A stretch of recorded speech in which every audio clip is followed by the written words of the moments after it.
Good evening, everyone. Welcome to the PSEG True Diversity Film Series welcome to the PSEG True Diversity Film Series. My name is Katab Rollins, and I am the Director of Performance and Broadcast Rentals and also the producer of this series. Before we dive into tonight's exciting conversations, please join me in a land acknowledgement. The language we are using was created with consultation and guidance from Chief Dwayne Perry of the Ramapo Lenape and Munsee tribe, and Oleana Whispering Dove of the Eastern Salagi Algonquin descendant. We are grateful to them for their generosity, wisdom, and labor to craft these words, and forgive my lack of pronunciation. We, the Lenape, original benefactors of land, once ripened and cultivated with attentiveness to the Creator and her ascendancy, express everlasting gratitude to our Creator for the traditional ancestral jurisdictions of the Munsee, Esopus, Canarsie, Capsee, Werpos, Sewanee, and Wequahic, jointly known today as the Ramapo and Nadakoke Lene Lenape. We are the Lenape Hoking today and will be for the remaining days of tomorrow, keepers of the past. Let this moment of recognition be a monument of action. Let it be the beginning of hope for our Turtle Island, for the Ramapo Lenape, the Munsee people of whose land we now trod.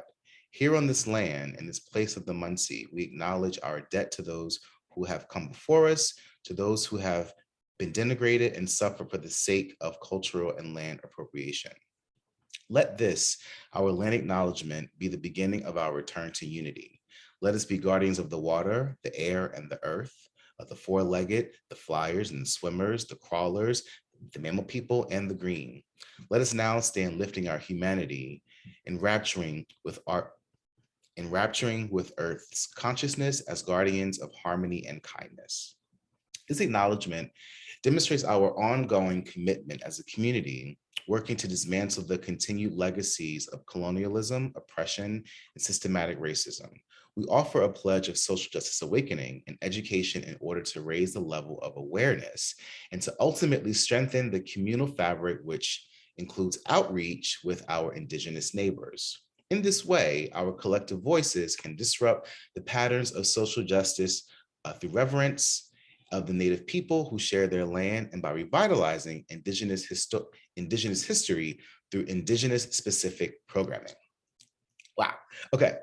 So for a year, we've been thinking deeply about racial justice. We've been asking the questions, how is racism manifested in our educational system, our criminal justice system, our own actions and attitudes? And to that end, we created this social justice series as part of our Standing in Solidarity initiative.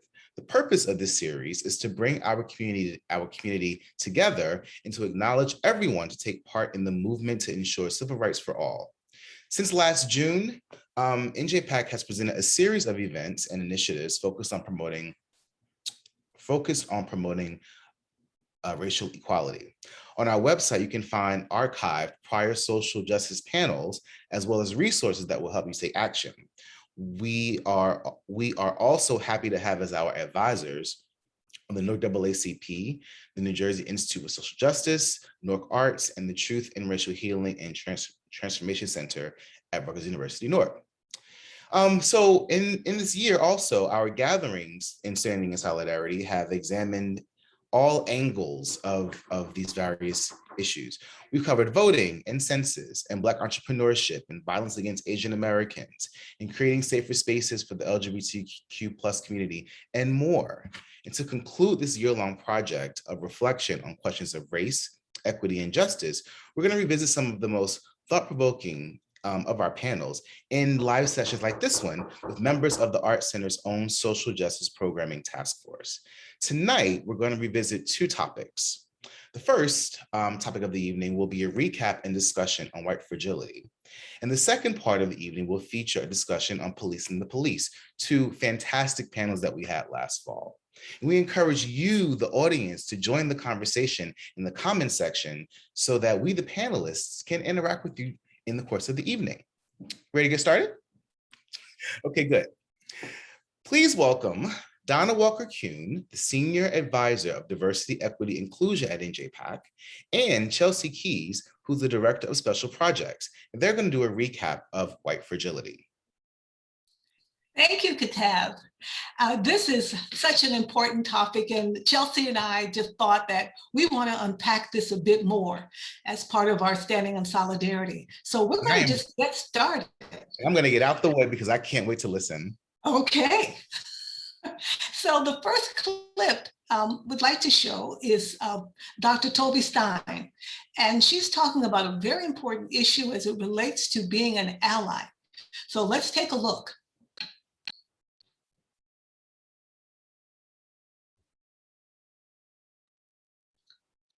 I asked white-led organizations, are you willing to maintain your predominantly white power base? And I heard from some, but we have a minimum give and get. So how can we think about inviting people of color to join our board?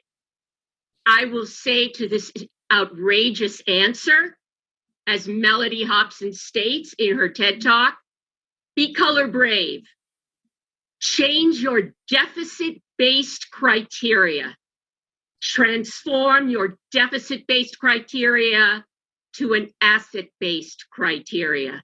Connect and build relationships and alliances that you don't have and will benefit from having, from being an inclusive organization. And so I thought that this was a really important statement because Dr. Stein really maps out what moral leadership should look like. And I was reminded of a quote by Darren Walker, president of the Ford Foundation, who recently wrote, quote, "In every theater of our lives, we need leaders who are motivated by values and incentives and outcomes that transcend those offered by systems which by design or neglect have widened inequality to an untenable degree. We need new profiles in courage, more business leaders who serve the interests of all their stakeholders. The crisis of moral leadership cuts across every issue. Every one of our ongoing crises have been compounded by choices made and not made.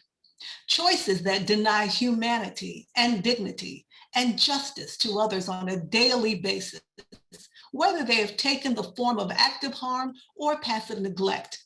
Moral leadership of all kinds in every movement, institution, organization, and community is a prerequisite for positive change."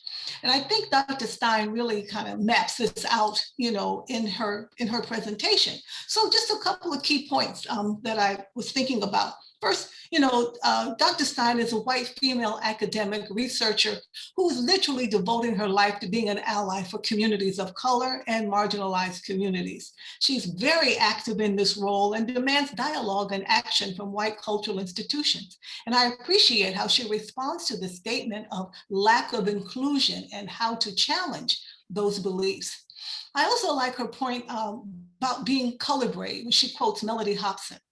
She talks about the racial and ethnic-based board development and that the idea of inviting people of color is discouraged from certain boards of directors because the perception is that they can't afford the give or get. And starting at the board level to disrupt racism is critical because it is the power base and provides governance and policy. So if the thinking is that people of color cannot afford to be a part of the authority and decision-making platform, then how can they thrive within the institution? Chelsea, what do you think about this? Yeah, absolutely right, Donna. And it's really interesting to be here in front of the camera instead of behind the camera where I normally am. So I'm appreciative of this platform and happy to be here with you in conversation. And I love that you started off with that quote by Darren Walker. I mean, what Darren has done with the Ford Foundation is completely remodel how that institution, how that organization looks at philanthropy, and that is through the lens of equity. And I think what Dr. Stein is getting at in this point is that that's what organizations have to do. And so by talking specifically about how nonprofit institutions think about what their board composition is, when she talks about the give and get and not asking people of color to be part of the board because they don't necessarily have access to wealth or to money, places wealth and money as the only things that are important in volunteer leadership and in nonprofit leadership. So long as organizations, place capital and place money in that position of power, they're upholding those traditional, systems that are white supremacist in essence, where that money equals power.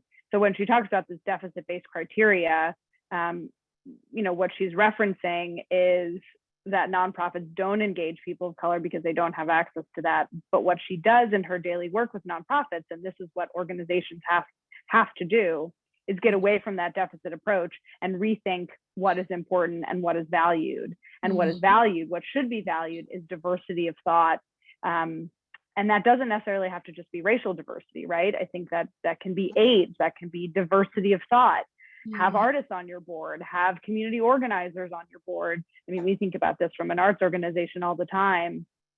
And you as an institution have to think about valuing diversity at every level of volunteer leadership and staff and the way that you do your work. So I love how Toby Stein talks about that deficit versus asset-based approach.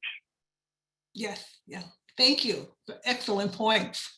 And so the next clip, that I selected was, again, because it's a voice that talks about value.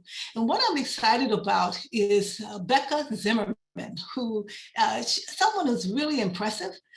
She's part of a group of young white allies who are supporting and in some instances leading the waves of protest and social justice movements that have sprung up worldwide. Drawing upon the legacy of the American Civil Rights Movement, these emboldened youth, many of them young women, are determined and fearless in their efforts to keep the spotlight on the issues of police brutality and racial justice, at the same time becoming sustained catalysts for change. Youth have the right to sit at the table where decisions are being made, decisions that determine the present and future impact of both the arts and culture. So we think about the impact of the rich and historic stories of the youthful participation during our civil rights movement, and are reminded of that same kind of fire and passion and rigor that Becca Zimmerman demonstrated in her words. So let's take a look at Becca's clip. And I was invited to this panel because the organizers saw a change.org petition that I had worked on with some peers from my former high school, Newark Academy. The petition basically is asking the school to grapple with racist incidents and cultures at this private school in Livingston, and to summarize the very complicated series of events of how the petition came to be. Basically, in June, I started a Twitter thread about racism at my former high school, including the behavior of some of the administrators. The thread quickly gained attention, but it was a tweet from a Black alum in the grade above me named Oluwadamilola, who had just graduated a year prior, who basically said, in case anyone wasn't sure, Newark Academy is racist. And that sent a signal to me of, hey, people, a white woman is saying Newark Academy is racist. Are you finally going to listen? So I continued tweeting. I continued sharing people's stories anonymously. Other people shared their stories publicly. A fellow alumni actually created the Black at NA Instagram, and the movement gained traction among current students, alums, parents, teachers, and it ended up culminating in what became a 4-hour Zoom call with current students and alumni. In this Zoom call, I took notes, put together a suggestion of action items that we could really use at the school, and published those action items on Medium. I'm going to pull that up right now.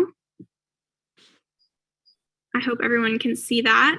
So this was our call for change, and it was really just asking the school to acknowledge its racist past and commit to actionable items. And we made it really convenient for them. We split it into different categories of communications and meetings, and, we made it easy. And so since this article was published, we actually had a protest at the school and some news coverage, and we were in Cosmopolitan. But this movement was pretty much driven entirely by Black women. My involvement has put me in the spotlight as a white person, but it was the labor of Black women and the activism of Black women that really brought this to the forefront of the school's attention. And the fact that it took a white woman tweeting about this for some of my own peers and family members and teachers who are also white to recognize it is something that really needs to be talked about. So that's why I'm here, and hopefully we can talk about more of that later today. Wow. You know, Chelsea, when I was listening to her, I remember how excited we were when she was speaking. And the chat was so vibrant. Everyone was just putting in their words about who is she? Major she's snap. So incredible. Yes, yes. So I feel like Becca's a really bright star and a young woman who's identified her mission to bring awareness and to unite as an ally with the Black community and to use her resources to build action and make changes. And I love how she decided to unite with the Black students at her school and use her social media platform to bring awareness to racism on the campus.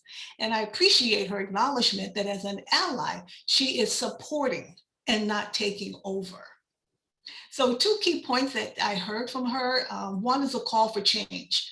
And so, this voice of the youth, young white woman who saw racism and took action. And then an example of that using her Twitter thread, which mobilized Black female students to do the same and share their stories. The result, as she said, was they had, social protest movement. She got press and publicity, and there's a spirit of optimism, and a committed attitude for change. And so, Chelsea, what are your thoughts about how this is a way to move forward building white allyship? Mm-hmm. Yeah, absolutely. I mean, Becca is, just what she did at her high school is a really prime example of white allyship. And that is, first of all, recognizing that whiteness equals power, and then using that power and being able to use her voice to amplify the work of her Black peers in order to create some kind of meaningful change. What's so important, I think, about this clip, and Becca, talked a lot about this throughout the panel, is that she recognizes that her Black peers were the first ones to speak up, which people of color have been doing for centuries. And she's very aware of how kind of problematic it is that it took her as a white person speaking up in order for something to happen, in order for change to happen at her school. And also, for her not taking credit for the work that was done, rather she's recognizing that she can be a coordinator and she can be an amplifier. And that, that is what white people need to be doing.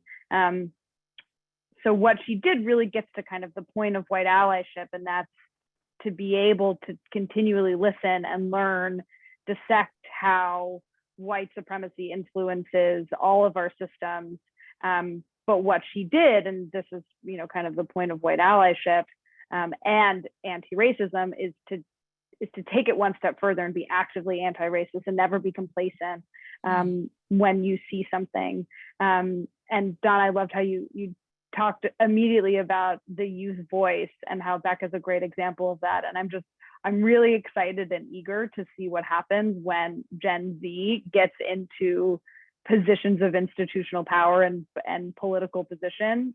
As the most ethnically and racially diverse generation, I think there's just going to be major changes. And I think, people like Becca and her peers are just going to take over the world. And so we were really excited to get to meet her and amplify her work and amplify the work of her peers. And she's a rock star. Agreed. Yeah. All right, so we'll move on to the next clip, which I chose. And the next clip is it's a very short one by Richard Camarey, longtime Newarker, longtime community organizer. And I chose the short statement because I guess it kind of gets to the heart of the topic about white fragility and white allyship. So we'll play it and then we'll say a few things about it. Although I will say something I've noticed in the chat, and people have already said this about how courageous this is, and I'll be honest, it's my opinion, I don't think this is courageous at all. We're doing what we should be doing. So we're just trying to be human beings here. Anyway. So that's a really short one, but he's absolutely right in saying that we as white people who are doing this work of being anti-racist and working in social justice contexts, shouldn't be praised for doing this work or speaking out about kind of our own fragility or our own discomfort. It's exactly what we should be doing in order to right wrongs and create, a more equitable and diverse society. So white allyship, means publicly pushing boundaries. It means publicly calling out injustice, and praising white people for doing that work is only kind of continually compounding or recognizing that position of power.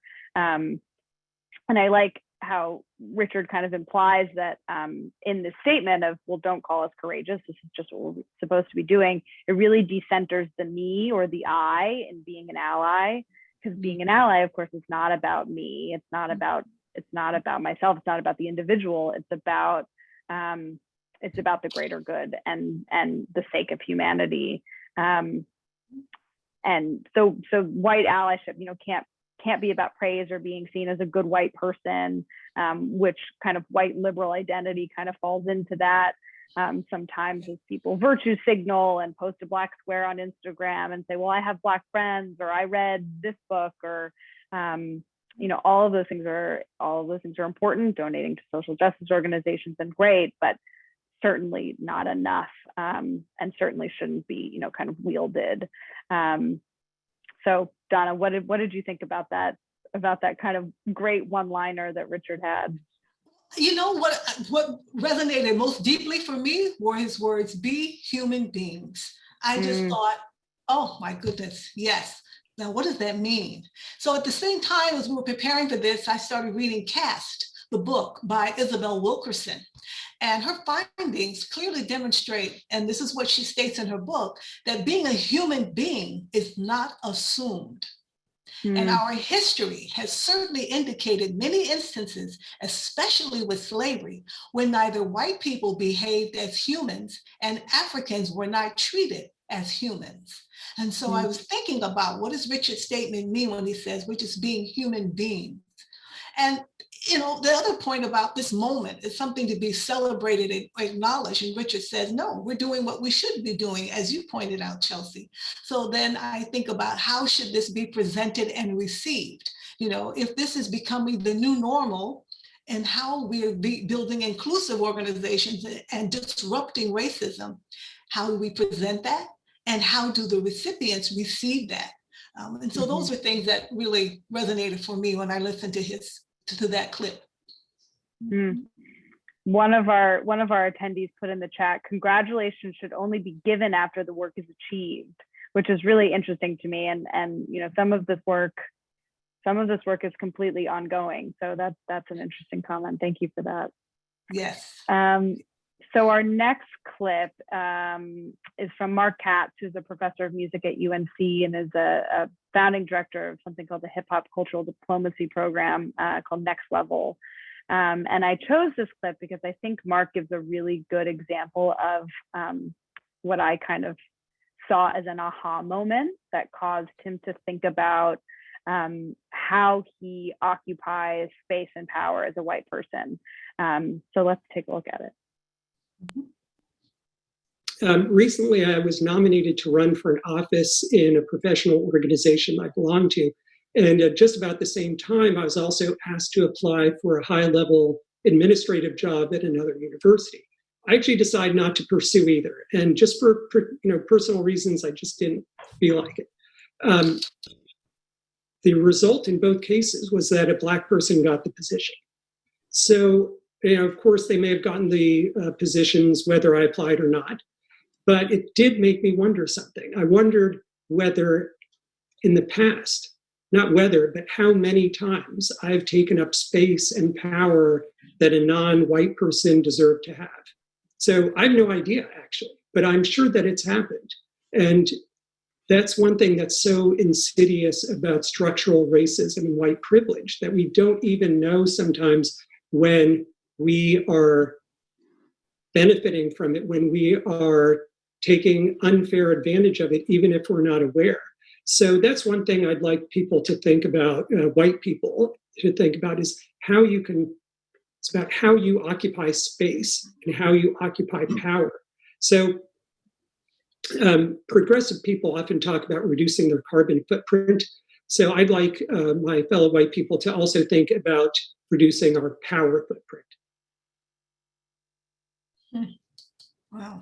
It's a great phrase, reducing our kind of power footprint. And I thought the way that kind of Mark used that opportunity where a Black person was able to get a certain position to kind of recognize how he occupied space and occupied power.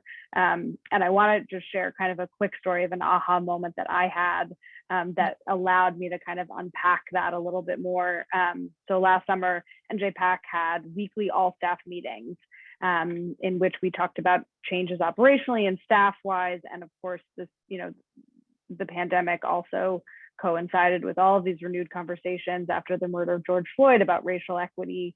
And that was a frequent topic of our all staff meetings as well. We brought in many different guest speakers. So one of my jobs in those all staff meetings was to consolidate all of the questions that came from the chat. And there were a lot of questions during this time because there were so many changes and there was so much to unpack. So in one all staff meeting, one of my Black colleagues sent me a private chat and asked a very specific and somewhat challenging question. And made a suggestion about something that the institution could do to further signal to people of color that we were a welcoming institution. So my immediate reaction was, wow, that's such a great suggestion. And my immediate reaction was, I don't want to be seen for taking credit for it. So I asked my colleague, that's a great question, that's a great suggestion. Why don't you come off of mute and say it yourself? And they responded back immediately saying, no, I don't feel comfortable with that. And I'd like you to keep this suggestion and question confidential. And that was a real aha moment for me. It was really only then that I realized that I, as a white person, could say something that was somewhat challenging in this forum that might be received better than my Black colleague asking it. And really, since then, I've been acutely aware of how I can use my voice or use my position within the institution, especially to other white people, to continue to challenge convention and push us as an organization to be more diverse, equitable, and inclusive. And that moment really just allowed me to unpack my own privilege and to take it one step further. And this is what all of our panelists talked about during this event, to take it one step further, what moments like that have to continue to allow me to do, and what everyone has to do, is to not only think about your position of power, but also actively dismantle the system that in institutions that would allow or that maintain that a person of color doesn't feel comfortable asking a certain question. So Donna, I'm going to steal something that you said in one of our meetings today, which Marsha Brown, who is our amazing colleague at Rutgers Newark, uses, and that is that this work is a forever endeavor. And so it's always about recognizing and listening and learning, but then also being active in dismantling all of those systems. So that was an aha moment for me. And Donna, I'd love to hear kind of what you thought about what Dr. Katz said. Well, what's impressive to me is this use of occupying space and power and asking yourself those questions and being aware that power equals policy. So then that becomes the accepted norm. So if power means that I'm only as a white person, I'm the one that should be leading, and I'm the only one that can be in these positions of authority, that then becomes the policy. And so that then becomes this unspoken understanding that, no one else can be in these positions other than someone who looks like me. And that's an example of the structural racism and white power that I think he was talking about. And, just how many times has that enabled a white person to take a role that a person of color could have had? And so what has been encouraging to me this past year in the arts sector, especially in theater, is seeing how there have been appointments of people of color in leadership roles. Many of them are an artistic director role, or associate artistic directors. And so there is this movement, perhaps one could call it reparations. One could think that this is a way to repair how power has been withheld. But at the same time, I want to make sure we talk about occupy space and power, that when we make these appointments with people of color in leadership roles, that they're given all of the support they need to succeed. So it's not just performative. Oh, look, now we have a Black person leading this or another person of color. This is great, but they have the tools to really be able to do the work well. So I think that's an important consideration. And I appreciate Richard moving himself out of the way to enable a space for a person of color to be considered for leadership role and being very conscious about that. So that was inspiring to me. Yeah. That's great. Yeah. No, you're absolutely right. I mean, positions of power, especially in institutions in our world, right, in arts organizations, it only goes so far unless the rest of the institution and the rest of the staff has the tools, has the awareness, is also actively doing anti-racist work, or else just putting people of color in leadership positions won't get us anywhere. So that's absolutely right. Mm-hmm. Yeah. So our last clip is again from Dr. Stein, and one of the reasons that I chose this is because she gives us a really clear, concise list of how to be actively anti-racist. So let's take a look. First, white people live an integrated life. Support BIPOC-led organizations. They're receiving very little money compared to overall philanthropy in this country. Only 4% of foundation money is given to BIPOC-led organizations. Expand your network and build authentic relationships with colleagues from a multiplicity of backgrounds. Center in organizations, center cultural and racial justice as a core value and implement it in every policy, in every procedure, and hold yourself personally accountable and publicly accountable for racial justice and change. Build alliances with white accomplices to block white solidarity and supremacy. Make the effort to view everything through a lens of humility. And when you may have caused harm, admit it, confront it, check in, and repair and heal the relationship with a person of color. Wow. I mean, she gave us so many gold nuggets there, right? And what I appreciate about this list is that, you know, all of these tips that she just gave us not only apply to individuals, but also apply to organizations. And in doing that, I think what she's doing is reinforcing that the responsibility of dismantling systems is not only individual, but it's also at the institutional level. You know, so even if you're a performing arts center, if you're a coffee shop, if you're a healthcare organization, if you're a politician, at every level, we have to be aware of and actively dismantle all of those systems that generate inequality. So it's not only about acknowledging the roles, but also, you know, doing the work to end it.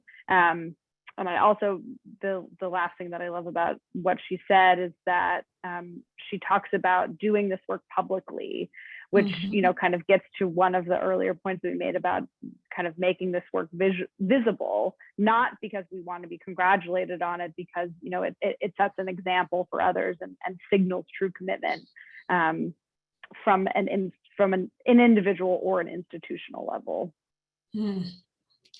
Yes, she offered a clear prescription of action steps for repairing the harm of racism and disrupting white supremacy. And, you know, one point I wanted to comment on, she refers to the lack of philanthropy towards people of color-led organizations. And fortunately, since we produced this panel last summer, this has changed. So what we're seeing now is through the generosity of Mackenzie Scott. She has donated millions to people of color-led organizations around the country. And so this model of philanthropy she's created is a game changer. It doesn't require you to fill out an application. You don't have to conform and distort who you are to be eligible for funding. It's because you're an organization of color and have not been the recipient of these large grants that she is filling in that gap.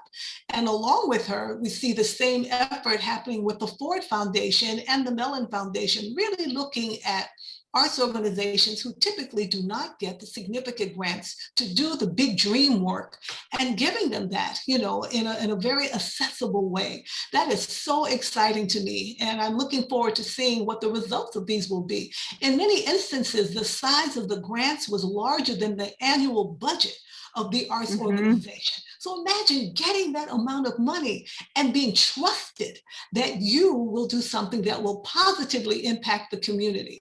And so that's something that's extremely exciting for me.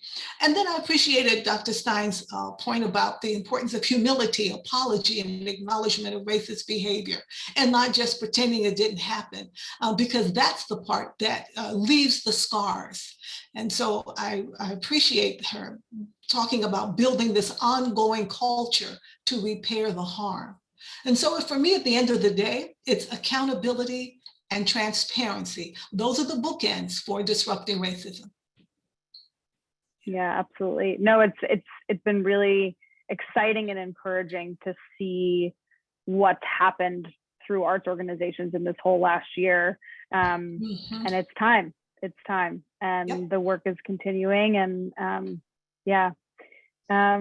so I think we're out of time. We're out of clips. Just in a very quick summary, and then we'll move on to two of our other amazing colleagues.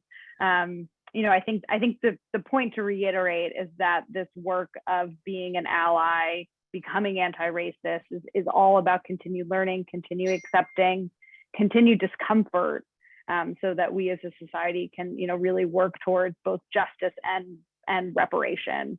And what our four panelists really embody is that work. And it's incredibly inspiring to learn about their work. It's what I, as a white person, have to do every day. It's what I can do more of.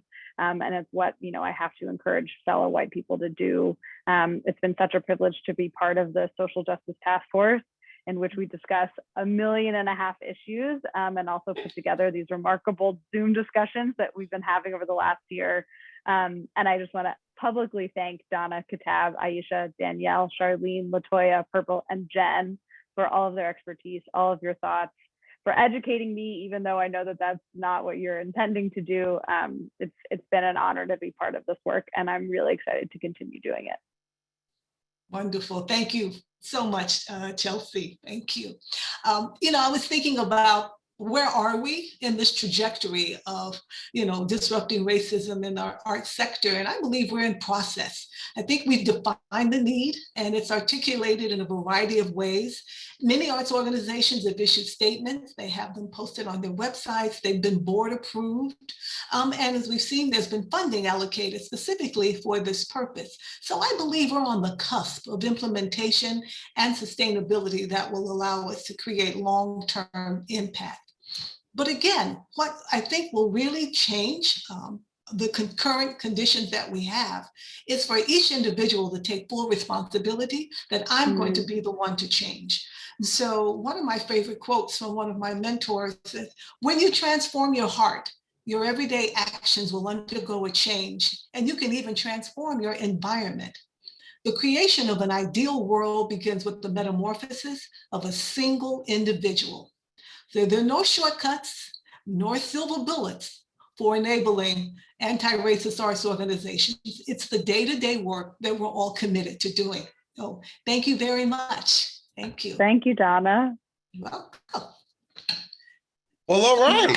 I was, every month when we have our panels with esteemed panelists and everything, I'm always like, oh my God, you two were no different.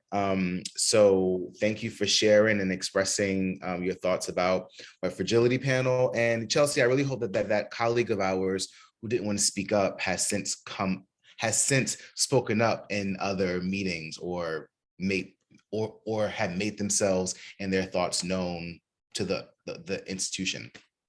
Yeah. Thank you, ladies. So I'm going to continue.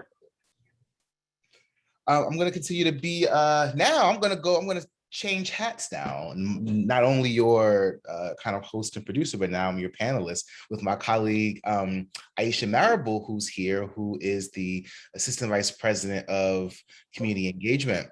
And we are going to revisit Policing the Police, which took place back in November. And I was especially taken by that panel because, especially, you know, as a black person in America, I have a particular,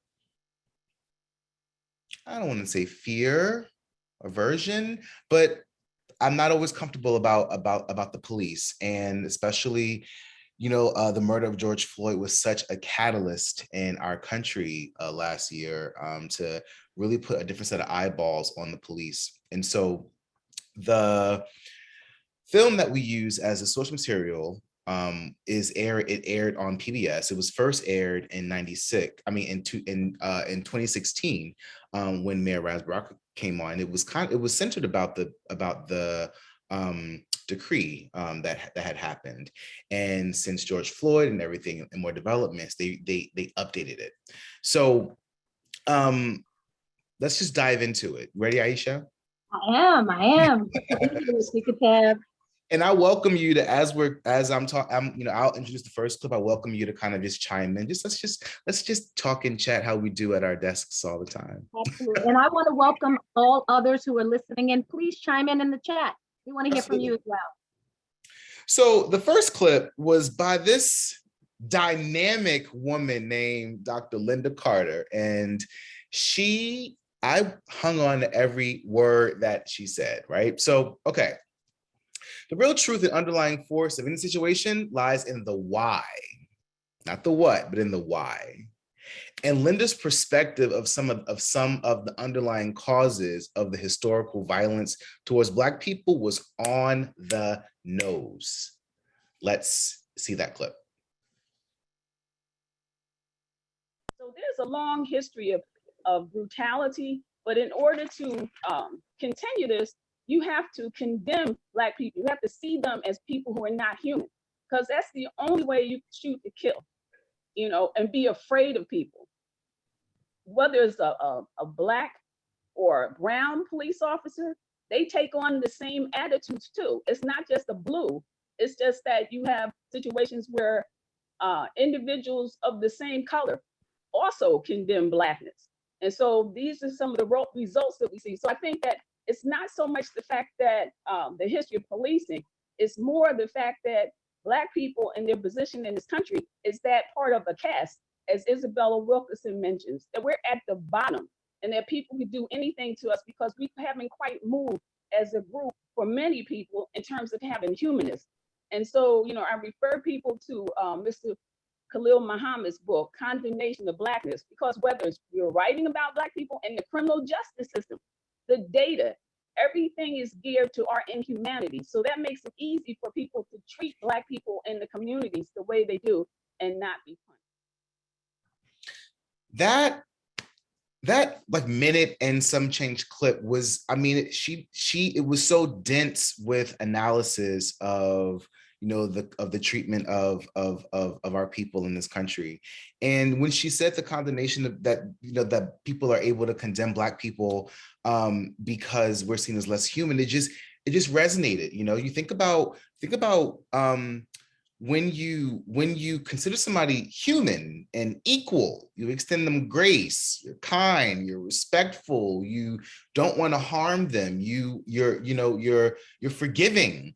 But when you're evil to people, it's because you disconnect, you don't relate to them that way. And this country has been so based on that. And in policing, and again, I haven't studied this this topic a whole lot, but it's kind of like a visceral thing for me, that the ability for police to treat Black people the way they have, I never quite connected it to this condemnation, but that just really resonated with me. And also, and the other thing that really got me is, it's not the black or white, it's blue. How many times have we, because of social media, we so often see incidents of police misconduct because people have their phones out, and we've seen white officers, we've seen black officers, some of the most not popular isn't the right word, but the most widely seen coverage that we've seen of Black people being mistreated by the cops.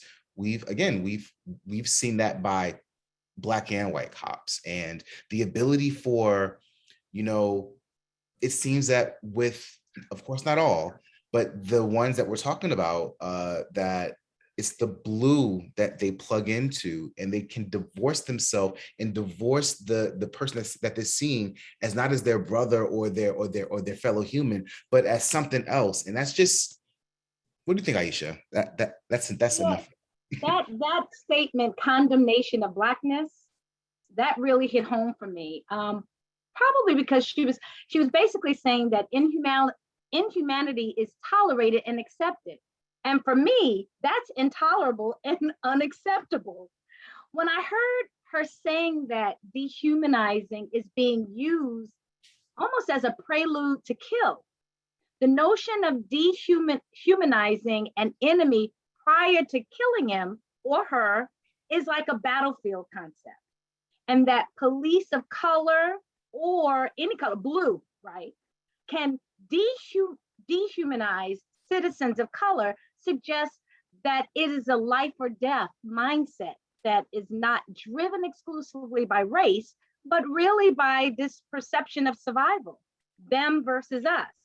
So, and that's in their training. That's in their training. They are trained to do that. It's like when they train soldiers in a war, when, the only thing you can do when you're ready to shoot is to dehumanize the person in that moment, and you don't see them as a human. So dehumanization is not related to race. It's really about a power base. So we have to really level that out and come to a place of balance in our, I mean, we're talking about our communities where we're having this civil war basically between Black and blue. Yeah. Carol Jenkins in the comments, hi Carol, says it's about power and control over another, and that's fantastic. That really that's what it is, about power and control. And again, I'm going to go back to all the social media clips that we see. I have seen so many incidents because a cop, yes, they're trained to shoot to kill, but they're still human first. So I don't think it's the inclination to kill if they can avoid it. And I have seen so many incidents, of course, on social media of white officers, when there is a white person who's acting up, that they don't shoot to kill. They tackle them. They de-escalate. And it's times that I've even seen, there was even a recent case that this white person attacked the cop. And we see that. And the cop, instead of shooting to kill as they were trained, they use another kind of method. But we don't see, I'm sure it happens because obviously what's captured on social media is only a fraction of everyday occurrences. But when you see enough of them, it gives you some kind of, it's probably more normal than we think, that cops do have the choice to see that perpetrator, whatever, as human or as a target. And more often, and it seems that more often than not, when the perpetrator is Black, they're a target. When they're not Black, they're human. Right, a target or a threat. It's like they go into survival mode. It's either them or me. And that does not have to be the case. Yeah. What about Akila's Shirel's? He's a Star Ledger guest columnist, and I loved his commentary so much. He basically talked about public safety having this traditional view as a governmental function. And he suggested that I called it the healing journey with absolute servants. It's based on community-based infrastructure that will put the people in power, but it'll also put to odds the same enemy that we currently face. Let's look at that clip. I mean, we're at an inflection point in this country in terms of public safety, right? Safety is not the same, you know, for Black people that it is for white people. I mean, straight up, Black folks have never felt safe in this country, right? Safety is not just the absence of violence and crime, you know, from a perspective of law enforcement. It's also the presence of well-being in the infrastructure to support victims and survivors in their respective healing journey, right? So we can't just give public safety over to law enforcement. And I know that you know, historically we say public safety and people say police. And the reality is that you can't have public safety without the public, right? And so what's the role that the public should play in the public safety process? And I say that we should lead it, you know, that the public should lead public safety. We know that only 1% of those who are committing violent crime or murders are driving 75% of the crime in a particular city, right? Law enforcement should have a focused deterrent strategy on that 1%. If 60 to 70% of the calls that people are doing are for quality of life issues and just, you know, noise disturbance, why are we having our mental health issues? Why are we having our cops to respond to those things? Right. You know, when we already know what the outcome has been historically, right? And so the response is there is a solution to reimagining public safety and police reform. And it's not just procedural justice trainings and de-escalation trainings and trauma-informed strategies for cops. It's investing in community-based infrastructure. That hit home for me. Yeah. I feel seen. I feel so seen because he was right. When you think of public safety, I think of the police first. Yeah. I think about I think about the obligation of the cops or the police department of my city to keep the city safe and protect me. And it's so obvious public safety, then where's the public in that? But I've never thought of it like that. No, but what about those? I mean, think about the 60-70% of the people that they were referring to, those emergency calls that come in, they're really about quality of life, right? So the public really needs to address those quality of life issues, not someone that's fearing for their life. You're talking about mental health issues, addiction issues, domestic violence issues.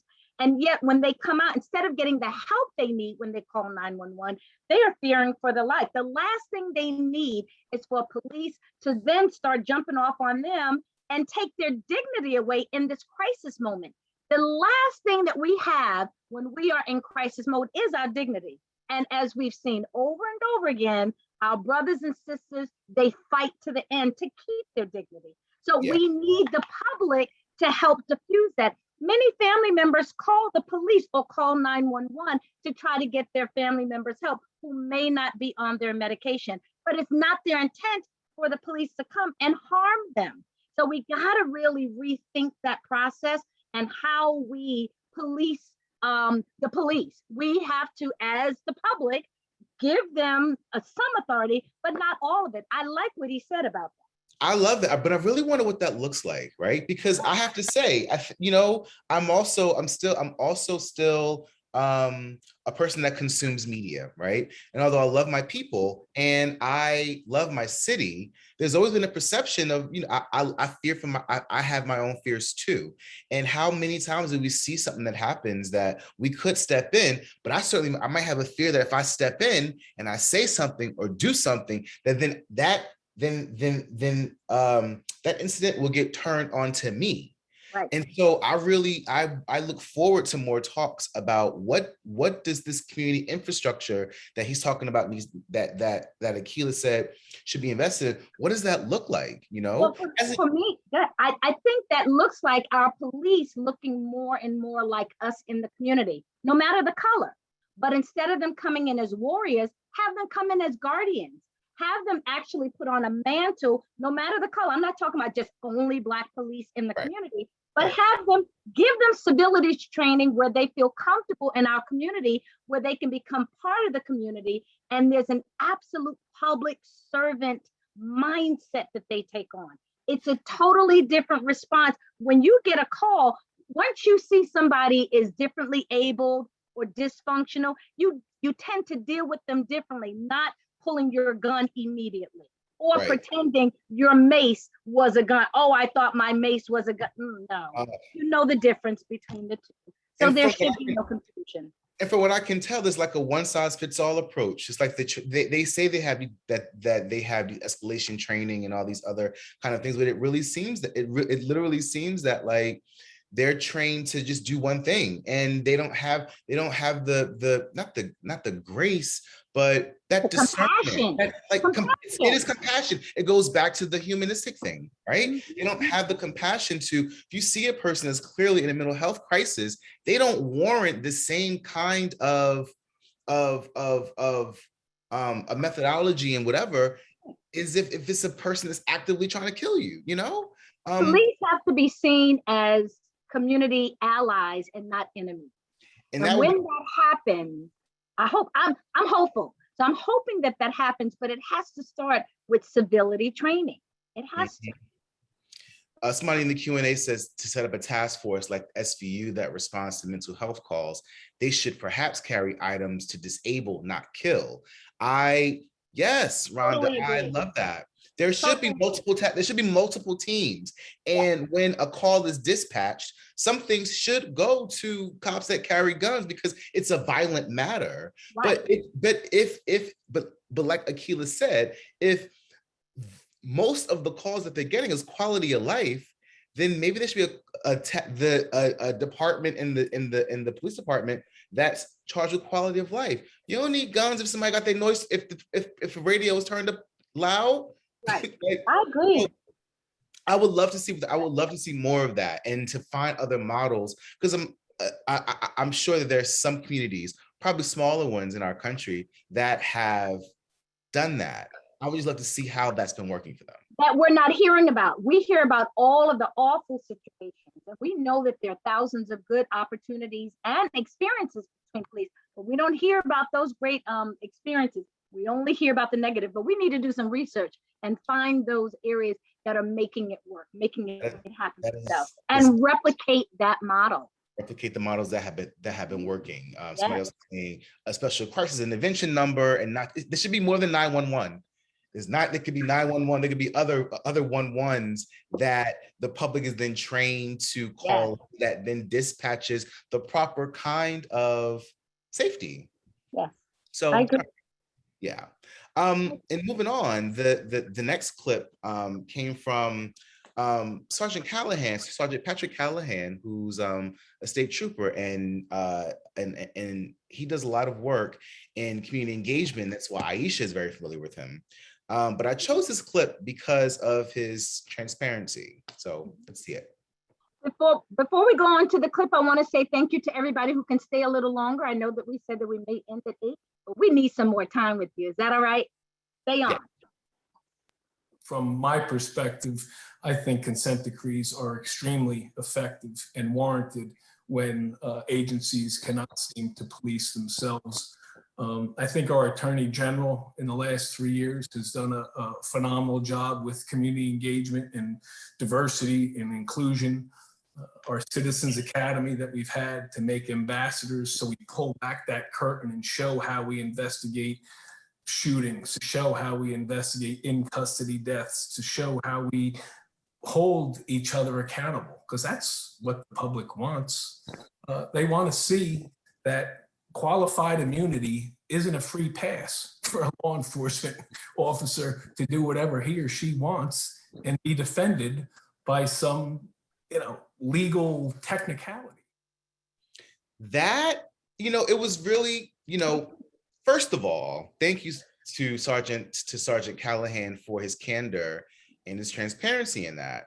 By default, when a police officer speaks about issues about the police, I'm always very cynical.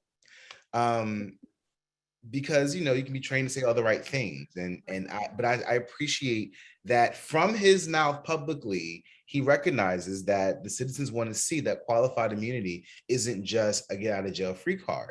Howsoever, how it is. That is the case so much. And it might not just be qualified immunity, but the way that our legal system is set up on a foundational level, there are so many protections in place that protect the police when they misbehave, when they make mistakes, when they don't follow procedure. And I like that he points out that that's a thing to be dealt with. But he's just from New Jersey, you know? What if we were in Alabama? What if we were in the sticks of Delaware, where this kind of transparency about misconduct towards Black people isn't as apparent? Absolutely. And the reality is, what he is saying, that is really the true Colonel Callahan. He's not putting on airs. He didn't have to write a script. He didn't even have to write all of that. That is who he is. The audacity for him to say that, try having a Black trooper say that. He may not have his job the next day. So for him to even be empowered to even have that audacity to say it, kudos to him, snap up. But our reality is, we know that the Attorney General tried to do the best that he could. Well, he was a Sikh.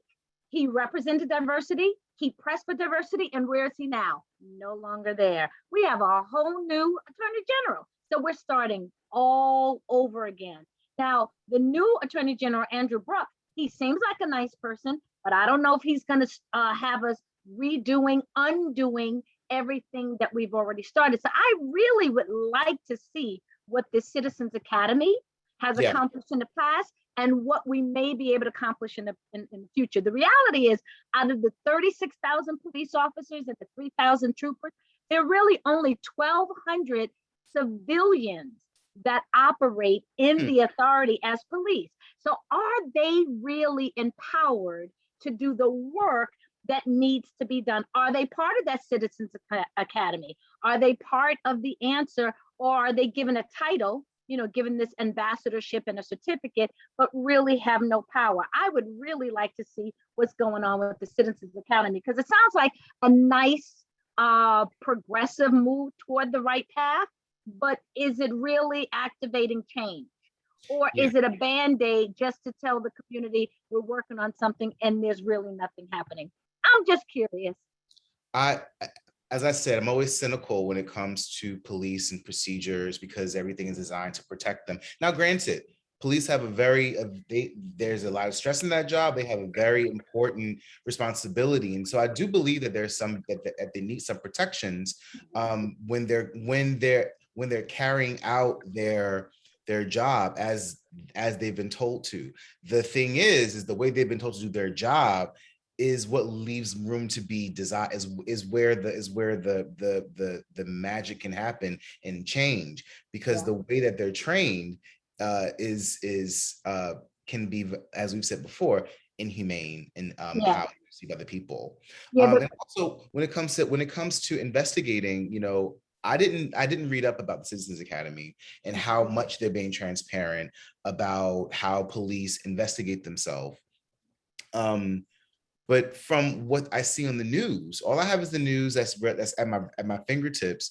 Usually in investigation, it stays there. And if there is some kind of discipline, it seems like it's a pat on the wrist. A cop got to really do something really major, really, really major, to have some kind of harsh discipline. And even sometimes, even if they kill somebody, there's still loopholes in the law and the procedure that gives them a pass, which actually leads into the next clip that you're going to do.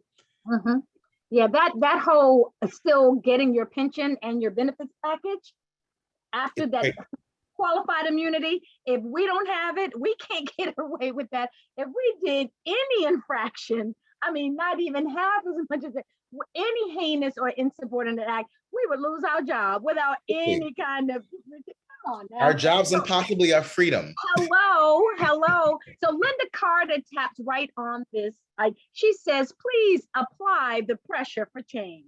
Let's look at her clip. Have an agenda. The other thing is learn civics, what your power is, individually and the collective. Pay attention to who you give your money to. Do they respect your community, right? And if you are able to, you really want to use civics and learn as much as possible, and everyone in your house and your family, to help put pressure on your elected officials so that instead of taxpayers paying for police misconduct, let the PBA and the police pay their own insurance. When people are using tax money, they become very reckless. But when their assets are up for grab, they have a whole different look on things. And so a lot of the recklessness may disappear when police or PBAs decide that they should be paying for police misconduct and not taxpayers. That right there. Listen. Let me tell you, not only should you know them, but you should apply the pressure. You should have them on your speed dial. I got to tell you, whenever there's something happening, I walk my dogs in my park. It's an Essex County park.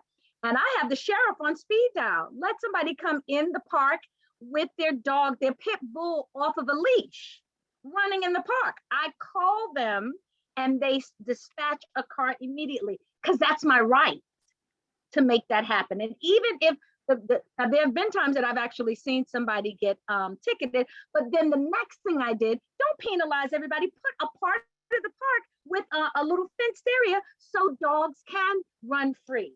So we created a petition. We have to know as citizens our rights and our authority, and we gotta walk in that thing. That is so important for us to do. You know, I think a lot of that goes to the kind of community that you live in. If you live in the community where you know your neighbors and you know each other and there's unity among you all, then the ability to mobilize and really create change is really there. But a lot of us don't. A lot of us live in areas, especially in more lower income areas where there's not maybe a lot of home ownership. People don't know their neighbors. They don't care about the neighborhood in that kind of way. And therefore, it's harder to mobilize the people of that neighborhood to change that neighborhood because the change isn't coming from within. And so I remember having civics when I was a wee lad in elementary school. I don't know what I really learned a whole lot. 2 years ago, right? But even I have to do a better job of learning what my elected officials can do and and I might know some of my rights, but that feeling of that disillusionment of, yeah, I could call, but are they going to answer? And maybe I have called and they haven't answered, so I'm not inclined to call again, right? So what I love though, what she said is about, in terms of accountability, if the PBA and the police departments are, paying those settlements and paying their insurances and all that instead of the taxpayers, then there'll be a whole different structure of how that's done. That really had a lot of legs for me. The people, if a police officer is convicted of something in the city of Newark, and the city of Newark then has to pay that, that's our money. Right. That's going to right a wrong of some cop, rather than all the dues that they're paying by the PBA, right, or some other fund that should be funded by them, not by the people. Right. That was a moment for me. I totally agree with that. But we got to keep in mind that the people who are creating the laws, those elected officials, some of them are performing misconduct as well, that they try to slide under the radar, and definitely have the people in the community paying for their indiscretion. So I think we need to apply the pressure across the board. It's a vicious cycle. It's a vicious cycle. It really is. And although on paper we totally have rights, and our elected officials and people who are appointed into positions have a role that they play that we can hold them to, but learning how to hold them accountable and actually doing it when it comes to the bureaucracy and the pace of really making change can be disheartening. And I just want to recognize that even for myself, I'm like, how I feel like a party, it's just me out there. I think in the interest of time, we can abandon our last clip, but I enjoyed talking to you, Aisha, about this. We were all really really excited about this panel in particular that happened back in November, because one of the goals of this series is to really dive into topics that are uncomfortable and to bring people around the table that can talk about something that's uncomfortable, but then also give you action items. And people like Akila and Colonel Callahan and Dr. Carter gave wonderful prescriptions on what we can do in real life to affect change. And I was into it. I'm looking forward to what we're going to be doing next season. Likewise. And I just want to say thank you. Chelsea's already thanked everybody on our team, but I want to thank the public, because we would not have these discussions without you. So please stay in tune. We have another one coming up next month, and I'm so excited to hear their reflection. But also come September, we are about to make a big change, and we have a lot of new ideas, and we want your ideas. So we have a survey that we really need to hear from you. We want your opinion on what's going on. How did you enjoy all of the programming that we had so far? Please fill out the survey so we can interject your thoughts and what you think we should be doing in the future. Your thoughts matter. Your opinion matters. So please fill out the survey. Thank you all for coming tonight. We appreciate you. We do. Have a good night, everybody. Thank you for tuning in.